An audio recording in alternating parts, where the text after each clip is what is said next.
வணக்கம் ஃப்ரெண்ட்ஸ். லக்ஷ்மி அம்மா அவர்கள் எழுதிய இரண்டாவது மலர், அத்தியாயம் 9. எரிக்கும் வெயிலில் நிலவில் உலா வருவது போல் அருண் மிக்க மகிழ்ச்சியுடன் நேதாஜி சாலையில் சுற்றி கொண்டிருந்தான். வேலை தேடும் படலத்தை ஆரம்பித்த போது கூட அவன் அன்றாட போக்குவரத்து செலவுக்கு தாயின் உதவியை எதிர்பார்க்கவில்லை. படித்த போது கிடைத்த உபகார சம்பளத்தில் ஒரு சிறு தொகையை வங்கியில் தன் பெயரில் அவ்வப்போது கட்டி சேமித்து வைத்திருந்தான். பட்டம் பெற்றதும் வேலையில்லாத கொஞ்ச காலம் திண்டாட நேரம். அப்போது கை செலவுக்கு அம்மாவை சிரமப்படுத்தக்கூடாது. சோறு போட்டு தங்க நிழல் கொடுத்து அன்பை காட்டும் அன்னைக்கு அவன் வாராங்கல் போன்று பெரும் சுமையாக இருக்க விரும்பவில்லை. அதிக காலம் அவன் வேலை கிடைக்காது அலைய நேரிடவில்லை.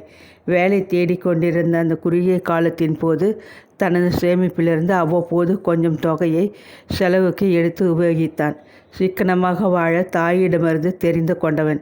அதே சமயம் சீராகவும் வாழ புரிந்து கொண்டிருந்தான். அழுக்கு சட்டையும் பரட்டை தலையுமாக அவன் வெளி கிளம்பினதில்லை. எப்பொழுதும் சுத்தமாக கச்சிதமாக உடுத்தி கொண்டு தான் மற்றவர் முன் வந்தான். அன்று காலை அம்மா அலமாரியில் அடுக்கி வைத்திருந்த பழுப்பு வண்ண பேண்ட்டும் வெளிர் மஞ்சள் சட்டையும் அணிந்து கொண்டு சுத்தமாக புறப்பட்டிருந்தான். நான் கூட இன்னைக்கு அரை நாள் விடுப்பு போட்டு விட்டிருக்கேன். வெயிலில் சுத்தாதே. பகல் சாப்பாட்டுக்கு நீ வீட்டுக்கு வந்துடு. 1ஆம் தேதி வேலையில் சேரணும். உடம்பை பக்குவமாக பார்த்துக்கணும். நேரங்கட்ட நேரத்தில் சாப்பிடக்கூடாது. கிளம்புமன் தாயார் வற்புறுத்தி சொல்லி விட்டு போயிருந்தாள். தனக்கு கிடைத்துள்ள வேலையையும் சம்யுக்தாவின் அழகிய முகத்தையும் மாறி மாறி சிந்தித்த வண்ணம் வளைய வந்து கொண்டிருந்தான். விழிப்புற்று கை கடிகாரத்தை பார்த்தபோது நேரம் 12 மணியை நெருங்கி கொண்டிருந்தது. பக்குவமாக சமைத்து வைத்துவிட்டு மகன் வரவிற்காக வாசல் பக்கம் பலமுறை வந்து அம்மா எட்டி பார்ப்பாங்களே, பாவம் அம்மா நினைத்து நெஞ்சூருகி போனான். வசதியில்லாத வாழ்க்கையில் வளர்ந்து ஆளான போதிலும் தாய்க்கும் அவனுக்கும் இடையே வளர்ந்திருந்த பாசத்திற்கு பஞ்சமே இல்லை. கோதை கடத்தெரு பக்கம் போனால் கத்திரி பிஞ்சு போட்ட காரக்குழம்பு அருணுக்கு ரொம்ப பிடிக்கும். கொஞ்சம் கத்திரி பிஞ்சு வாங்கிக்கலாம் என்று அவனுக்கு பிடித்தமான பொருள்களை தான் வாங்குவாள். மகனும் அப்படிதான். அம்மா 2 நாளாக இருமிக்கிட்டு இருக்காங்களே. காலை பேப்பரில் விளம்பரம் செய்திருந்த அந்த இருமல் மருந்தை வாங்கிட்டு போய் கொடுத்து பார்த்தால் அம்மாவுடைய அபிராமி அந்ததை கடன் வாங்கிட்டு போனவங்க தொலைச்சிட்டாங்களாம். அம்மா அதுக்காக ரொம்ப வருத்தப்பட்டாங்க. இந்த புத்தக கடையில் அது கிடைச்சால் அவங்களுக்கு வாங்கிட்டு போய் கொடுக்கணும். ரொம்ப சந்தோஷப்பட்டுக்குவாங்க என்று மகன் தன் தேவைகளை மறந்து அம்மாவை பற்றி தான் நினைப்பான். பழக்கடை வந்ததும் உள்ளே சென்றான். தன் தாய்க்கு பிடித்த பேரிச்சம்பழம் ஒரு பொட்டலமும் மலை வாழைப்பழம் ஒரு சீப்பும் வாங்கி கொண்டான். வேலைக்கு அமர்ந்த முதல் மாத சம்பளம் கைக்கு வந்தவுடன் அம்மாவுக்கு கட்டிக்கொள்ள ஒரு நல்ல சேலை எடுத்து தரணும். குண்டு குழியுமாக உள்ள குளியலறை தறியை செப்பனிட கொஞ்சம் காசு செலவழிக்க வேண்டும். விடிய காலை வேளையில் எழுந்து குளிக்கும் அம்மா தவறு இடறி விழுந்து காலை முறித்து கொண்டால் எண்ணியபடி வாங்கிய பொருட்களை ஒரு பிளாஸ்டிக் பையில் போட்டு கையில் பிடித்து கொண்டு சாலைக்குள் திரும்பினான். எல்லாம் பொறித்தட்டு நேரத்தில் தான் நடந்தது. பார்த்து நடக்கிறதுக்கு என்ன கொள்ளை? எத்தனை பெரிய விபத்தாக இருக்கும். சோறு தின்ன முடியாமல் போலீஸ்காரங்களோடு எங்கே உட்கார வைக்க பார்த்தியே. என்ன மனுஷனையா நீ? சடக்கென்று சத்தத்துடன் தனது ஆட்டோவை திருப்பிய ஓட்டுநர் அவனை பார்த்து கூவினார். நல்ல வேலை, பின்னாலே வந்த பஸ் பக்கம் விழுந்திருந்தா ஆளே அடையாளம் தெரியாமல் போயிருப்பான். சூழ்ந்து விட்ட கும்பலில் ஒருவர் சூழ் கொட்ட, யார் பெத்த பிள்ளையோ கொஞ்சம் பிசை இருந்தால் இன்றைக்கி பெத்தவு வாயிலும் வயிற்றிலும் அடிச்சுக்கிட்டு கதறி இருப்பா. நல்ல வேலை, புள்ள பழச்சான். பூக்கூடையுடன் நடைபாதை ஓரத்தில் நின்று கொண்டிருந்த பாட்டி கேள்வி அனுதாபப்பட மேலுதட்டை கீழ்கட்கள் குத்திவிட்ட போன்றதொரு வேதனையில் இடது கைவிரலால் லேசாக உதட்டை தடவி பார்த்தபடி நின்ற தன்னை ஒரு மனிதன் அணைத்து கொண்டிருப்பதை உணர்ந்தான் அருண். காயம் ஒன்றும் படலை. நல்ல வேலை, ரொம்ப அதிர்ச்சி அடைந்து போயிருக்கிறாய். நல்ல வேலை, நான் இந்த பக்கம் நடந்து கொண்டிருவன் திடீரென ஏற்பட்ட ஒரு உந்துதலில் உன்னை பிடிச்சு மறுபக்கமாக இழுத்து கொண்டு விட்டேன். கரகரப்பாக காதை இதமாக தழுவிய குரலுக்குரியவரை வேப்போடு பார்த்தான். சிறு வயதிலே எழுந்துவிட்ட தன் தந்தையை மீண்டும் பார்ப்பது போன்ற ஒரு பிரமிப்பு அவன் உடலை புல்லரிக்க செய்தது. தேங்க்யூ சார், நான் என்ன சொல்கிறதுன்னே தெரியலை. சமயத்துக்கு கடவுள் போல வந்து என்னை கடவுளாக்காத தம்பி. நான் சாதாரண மனிதனாக தான் வாழ விரும்புகிறேன். இனிமேலே போக்குவரத்து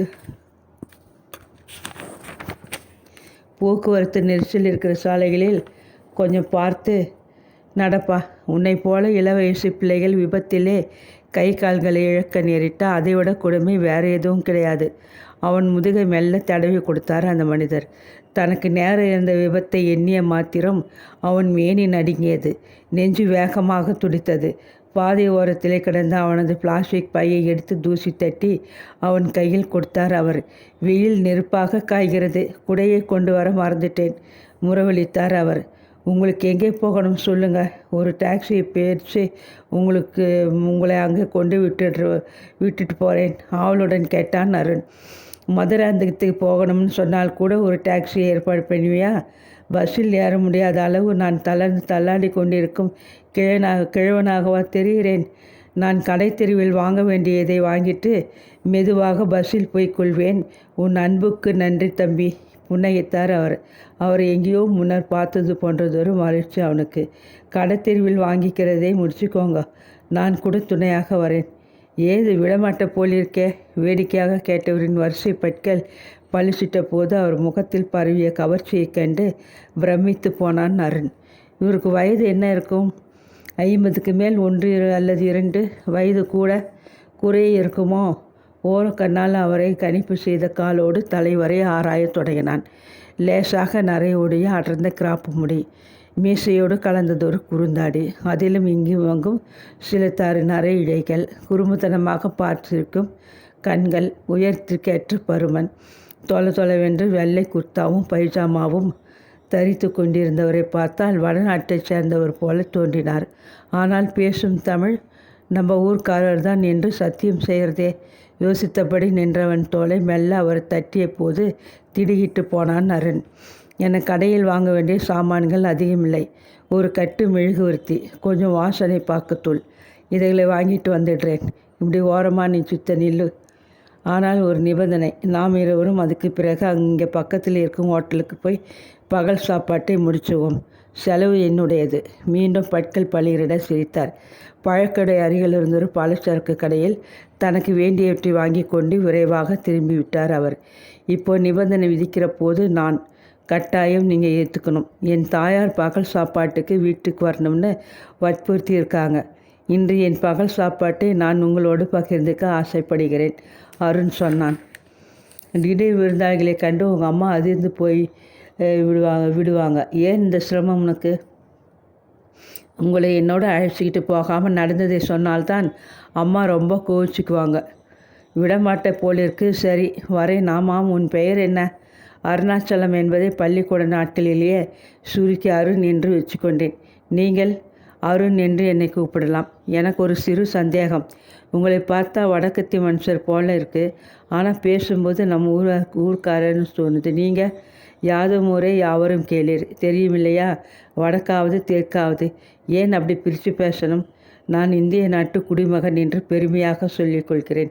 இந்த பட்டணத்தில் வேலை பார்க்கிறேன். பெயர் பூபதி. போதுமா? ரொம்ப மகிழ்ச்சி. எங்கே வசிக்கிறீங்க? உங்கள் குடும்பம் என்று கேட்டபடி அவருடன் கூட பஸ் நிலையத்தை நோக்கி நடந்தான். இப்போ நான் தனியாக இருக்கிறவன். இதுக்கு மேலே உனக்கு விவரம் தேவைப்படாது. ரயில் வண்டியில் ஏற்படும் தோல்மை போல இதுவும் ஒன்று. எதேச்சியாக நாம் இப்படி சந்திக்க நேரிட்டது. இல்லை, நீங்கள் சொல்கிறது நான் ஒப்புக்கொள்ள மாட்டேன். உங்களிடம் நெருங்கி பழகி நட்புறமை பாராட்ட வேண்டும் என்று என்னுள் ஒரு ஆவல் ஏற்பட்டிருக்குது என்றபடி அவருடன் நடந்து பஸ் நிலையத்தை அடைந்தான் அருண். குறித்த பஸ் வந்ததும் இருவரும் ஏறிக்கொண்டனர். அவரை தடுத்து தானே இருவருக்கும் டிக்கெட்டுகள் வாங்கினான். சிவானந்தன் தெருவுக்குள் நுழைந்ததுமே அவன் அவர் பக்கம் திரும்பி புன்னகைத்தான். அதோ அந்த வீட்டு வாசலில் சிவப்பு சிலை கட்டி ஒரு அம்மா நின்றுக்கிட்டு இருக்காங்களே, அவங்க தான் என் தாய். இத்தோடு 100வது தடவையாக என் வருகைக்காக வாசலில் வந்து நின்றுருப்பாங்க. நான் ஹோட்டலில் சாப்பிட்டு விட்டு திரும்பினால் ரொம்ப வேதனைப்படுவாங்க. கூடவே யாரோ ஒருவன் வருகிறான் என்ன இப்போ கவலைப்பட போகிறாங்க. மெல்ல சிரித்தார் பூபதி. நாங்கள் எளியவங்க தான், ஆனால் விருந்தோம்பலை ரொம்ப விரும்புகிறவங்க. எங்கள் அம்மா உங்களை பார்த்து சந்தோஷப்படுவாங்க.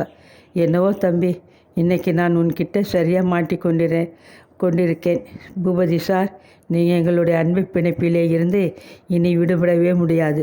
சிரித்தபடி வாயிலை சமீபித்தான். முன்பின் தெரியாத ஒரு மனிதன், கொஞ்சம் வயதானவர் கூட மகனுடன் வருகிறாரே.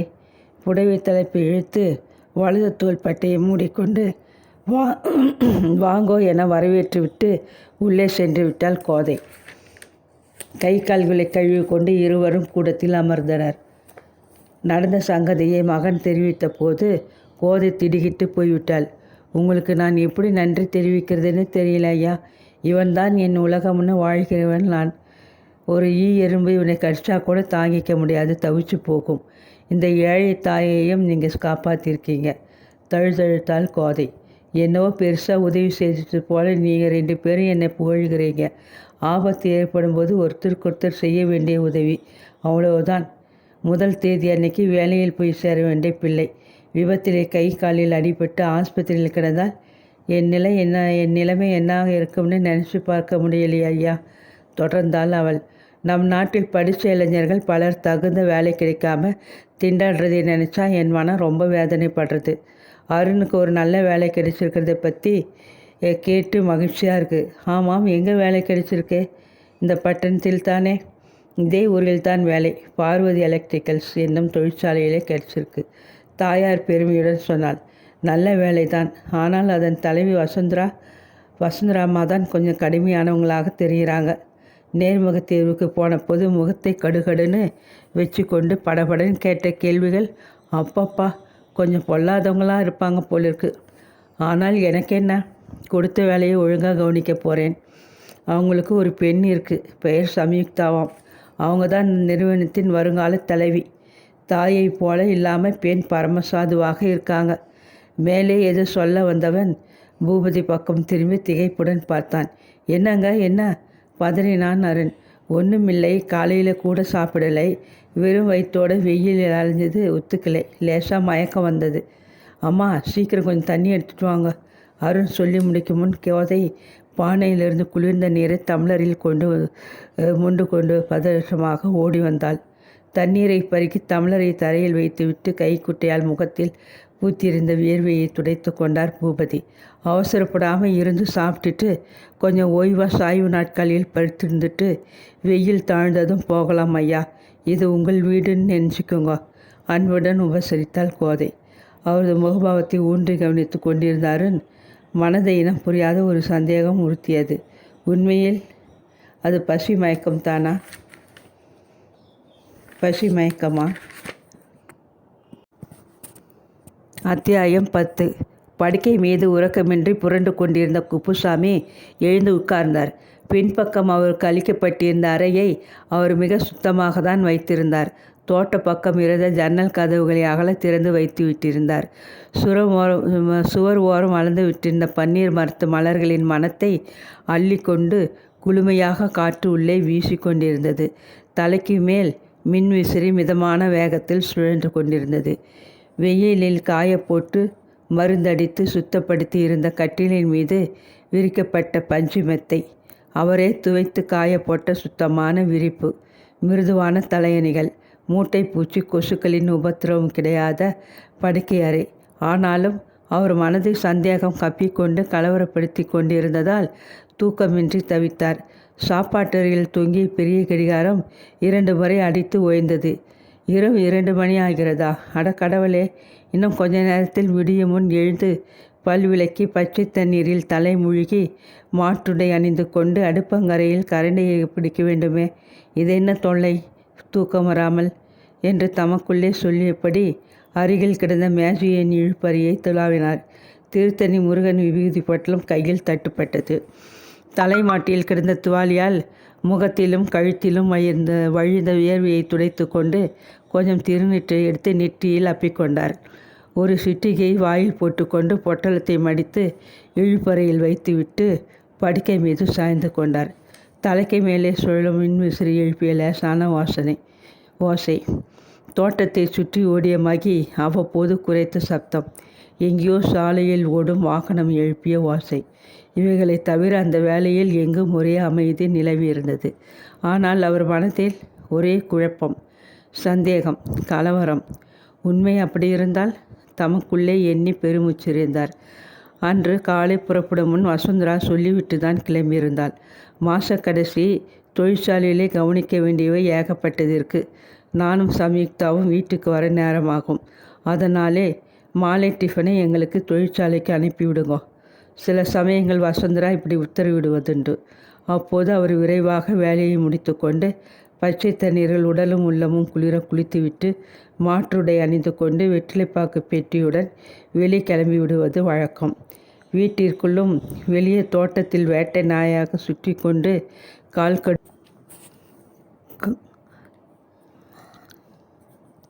கால் கடுத்து ரத்தனா ஓய்ந்து களைத்து போகட்டும், நமக்கென்ன என்று கருவி கொண்டு அவர் நன்றாக இருட்டிய பின் தான் வீடு திரும்புவார். எஜமானி பட்டினத்தில் அந்த பகுதியில் குடியேறிய பின்னர் அவருக்கு அருகில் இருந்த பங்களா வேலையாட்கள் பலர் அறிமுகமாகி விட்டிருந்தனர். ஆனால் யாருடனும் அவர் நெருக்கமாக உறவு வைத்து கொண்டதில்லை. பக்கத்து பங்களா சமையல்காரர் சுகவனத்துடன் அவர் எப்பொழுதாவது மாலை வேலை உலாவ புறப்படுவதுண்டு. இருவரும் அருகில் இருக்கும் பூங்கா வரை மெல்ல நடந்து சென்று வருவார்கள். தங்கள் கையுடன் கொண்டு போகும் அரைக்கவுளில் வெற்றிலையை அரைத்து துப்பி மகிழ்ந்துவிட்டு ஊர்கதைகளை சுவையாக பேசி ரசித்துவிட்டு விடை பெற்று கொள்வார்கள். தன் எஜமானர் குடும்பத்தை பற்றி சுகவனம் அதிகம் பேச மாட்டார். ஒரு பெண், ஒரு பிள்ளை, சின்ன குடும்பம். அம்மா தான் வீட்டை நிர்வகிக்கிறாங்க. அதுக்கு மேலே மூச்சு விட மாட்டார். அந்த அழுத்தமான பேர்வழி. குப்புசாமியும் அதே கொள்கையை தான் அனுசரித்தார். தான் வேலை செய்யும் பங்களாவாசிகளை தவிர பொதுவான சங்கதிகளை ரசமாக பேசி சுகவனத்தை சிரிப்பில் குலங்க வைப்பார். வீட்டு சங்கதி எதையாவது பேச போக அது எங்கேயாவது போய் விபரீதமாகிவிட்டால் வசுந்தரா அம்மாவின் கோபத்துக்கு ஆளாகி போவதை வேலையை துளைத்து கொண்டு விட்டால் தள்ளாத இந்த வயதில் பட்டணத்தில் அவர் பட்டினியுடன் புது வேலை ஒன்றை தேடி அலைய சாத்தியப்படுமோ? நாக்கு ருசிக்க சாப்பிட வேண்டுமென்றால் அந்த நாக்கை கட்டி வைப்பது சால சிறந்ததென்று பெரிதும் நம்பினார். வழக்கம் போல அன்று மாலை வேலை முடித்ததும் குளித்துவிட்டு மாற்றுடை அணிந்து கொண்டு வெற்றிலை பெட்டியுடன் வெளியே வந்தார். ரத்னா தோட்டக்காரனுடன் உரத்த குரலில் ஏதோ தரிகித்து கொண்டிருந்தாள். அவள் தண்ணீர் திரும்பி பார்க்க முன் ஓசைப்படாது வராந்தாவில் இறங்கி தோட்டத்திற்குள் புகுது சாலைக்குள் மறைந்து போனார். விரைவாக நடந்ததில் அவருக்கு மூச்சு வாங்கியது. பக்கத்து பங்களா அருகே நடைபாதை மீது நின்றபடி சிரம பரிகாரம் செய்து கொண்டார். அவரை கண்டதும் சுகவனம் ஓடோடி வந்தார். வாங்க, எஜமானியுடைய தம்பி பெங்களூரிலிருந்து காரில் தாம் குடும்பத்தோடு வராருன்னு ஃபோன் வந்தது. எனக்கு வேலை தலைக்கு மேலே கிடக்கு, அதனாலே உங்களோட வர முடியலை, மன்னிச்சுக்கோங்க. ஊதிவிட்ட பலூனை ஊசியால் குத்திவிட்டது போல குப்புசாமியின் உற்சாகம் வினாடியில் அடங்கி போய்விட்டது. தன்னந்தனியாக அவர் பூங்காவில் உட்கார்ந்து கொண்டு சறுக்கு பலகையில் விளையாடும் குழந்தைகளையும் பூப்பந்தல் அடியில் நெருக்கமாக அமர்ந்து பேசி சிரிக்கும் காதலர்களையும் வயதை கூட்டி கொள்ள விரும்பாது கைப்பிரம்பை ஊன்றிக்கொண்டு ஜிப்பா காற்றில் பறக்க வேகமாக நடக்க முயலும் வழுக்கு தலை கிழவர்களையும் வேடிக்கை பார்த்து கொண்டு அவருக்கு அலுப்பாக இருந்தது. ஆனாலும் வீட்டுக்கு திரும்பி ரத்னாவின் ஏவலுக்கு அடிப்பணிய விரும்பவில்லை.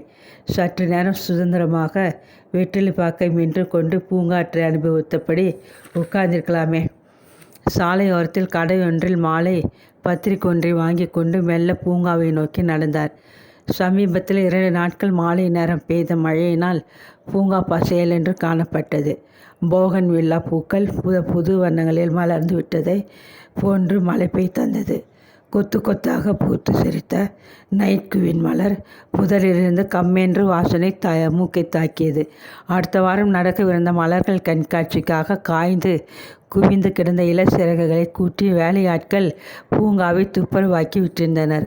சிமெண்ட் பெஞ்சியை துடைத்து விட்டது போல சுத்தமாக தெரிந்தது. பத்திரிகையுடன் அவர் முல்லை பந்தல் அருகே கிடந்த சிமெண்ட் மேற்கு மீது அமர்ந்து கொண்டார். சறுக்கு பலகையில் வழுக்கி கொண்டு சிரித்த சின்ன குழந்தைகளை வேடிக்கை பார்த்தபடி பத்திரிகையை புரட்டினார். முதல் பக்கத்தில் இருந்த ரயில் விபத்து விவரத்திலிருந்து கடைசி பக்கத்து சினிமா கிசிக்ஸ் வரை படித்து முடித்து அழுத்து போய் பத்திரிகையை மடித்துவிட்டு பக்கத்தில் இருந்த வெற்றிலை பொட்டல் பெட்டியை திறந்தார். ஒரு பிடி வாசனை பாக்கை அள்ளி வாயில் போட்டுக்கொண்டார். பெட்டியை நிறைந்த கும்பகோணம் வெற்றிலையை எடுத்து மேல் தொண்டால் துடைத்து வாசனை சுண்ணாம்பை தடவி நார் கிழித்து சுருட்டி வாயில் அடைத்து கொண்டார். 2 கெட்ட குணங்கள் தான் அவரை கெட்டையாக பற்றி கொண்டிருந்தன. சோறு தண்ணி கூட அவருக்கு வேலைக்கு தேவை இருக்காது. ஆனால் 2 மணிக்கு ஒரு தடவையாவது ஃபில்டர் காப்பியை சந்தனமாக கலந்து ஒரு சிட்டிகை சர்க்கரையை தூக்கலாக போட்டு நுரை பொங்க ஆற்றி மிதமான சூட்டில் குடிக்க வேண்டும். குறித்த நேரத்தில் காப்பி குடிக்காவிடில் அவருக்கு வேலை ஓடாது. அப்படி ஒரு போதை பழக்கம். அடுத்தது நேரம் கிடைத்த போது வாய் நிறைய வெற்றிலை போட்டு குதிப்பி துப்புவது. வசுந்தரா எத்தனையோ தடவைகள் சொல்லி பார்த்து அலுத்து போனாள். வெற்றிலை பாக்கு அதிகம் போடுவது நல்லதல்ல. வாயில் புண் ஏற்பட்டு புற்றுநோய்க்கு அடிக்கோலக்கூடும். அவர் கவலைப்பட்டதில்லை. இந்த வயதில் எந்த நோய் வந்தால்தான் என்ன, உலகை விட்டு மறைய ஏதோ ஒரு சாக்கு என்றதொரு அசட்டை. வெற்றிலையை கடித்து குதப்பி யாரும் பார்க்காத போது மெல்ல தமது இருக்கைக்கு பின் ஒரு பக்கத்தில் சதக்கென்று துப்பிவிட்டு திரும்பியவர் மேலே விழுந்தடித்து கொண்டு ஓடினாள் ஒரு குழந்தை. கொஞ்ச தூரம் சென்றதும் கால் தடுக்கி புல்வெளியில் தொப்பென்று விழுந்து ஓலமிட்டு அழுதாள். ஓடாதன்னு சொன்னேன் கேட்டியா போக்கிரி குட்டி என்று அதட்டி கொண்டு மூச்சிறைக்க ஓடி வந்தால் குழந்தையின் பாட்டி போல் தென்பட்ட வயதான பெண்மணி. இருட்டும் நேரமாகிவிட்டதால் பூங்கா விளக்குகள் பளிச்சென்று எரிய தொடங்கின. அழாதே என்று அன்புடன் கூறியபடி குழந்தையை வாரி எடுத்து கண்ணீரை துடைத்துவிட்டு அந்த அம்மாளிடம் ஒப்புவித்துவிட்டு திரும்பிய மனிதனை பார்த்ததும் திடுக்கிட்டு போய்விட்டார் குப்புசாமி. அவர் பிடரி மீது யாரோ ஓங்கி அடித்து விட்டது போன்றதொரு அதிர்ச்சி. பழக்கமானது போல காதுகளில் ஒலித்த அந்த குரல் அவர் உடலை புல்லரிக்க செய்தது. இது உண்மையாக இருக்குமா? அதிசயந்தான். எண்ணியபடி விளக்கு வெளிச்சத்தில் அந்த மனிதரை ஊன்றி கவனித்தார். தொலைவென்றதொரு குர்தாவும் பைஜாமாவும் அணிந்திருந்த அந்த மனிதன் நடுவயதை தாண்டியவர் போல தோன்றினார். நரை ஓடிய சுருண்ட கிராப்பு முடி, லேசாக சுண்ணாம்பால் தொட்டது போன்ற வெளுத்த கருப்புடன் தெரிந்த கிருத்தாக்கள், இங்கும் அங்கும் வெள்ளி கம்பிகள் காட்டிய மீசை, தாடி இவைகளை அகற்றிவிட்டு பட்டுக்கரை வெட்டியும் ஜிப்பாவும் அணிவித்தால் இந்த மனிதன் என அவர் தமது கற்பனையை ஓட விட்டு கொண்டிருந்த சமயம் அந்த குர்தா மனிதன், இப்படி குழந்தையை தனியாக ஓட விடாதீங்க, காயம்பட்டால் பின்னால் வருத்தப்படுவீங்க. அன்போடு அந்த முதியவளை கடிந்து கொண்டு விட்டு வேகமாக எதிர்ப்பக்கம் நடக்கத் தொடங்கினார். மேல் தொண்டை உதிரி போட்டுக்கொண்டு வெற்றிலை பேட்டியை தூக்கி கொண்டு தாம் வாங்கிய பத்திரிகையை பெஞ்ச் மீது அப்படியே விட்டு அவசரமாக குப்புசாமி அந்த பைஜாமாக்காரரை பின்பற்றினார்.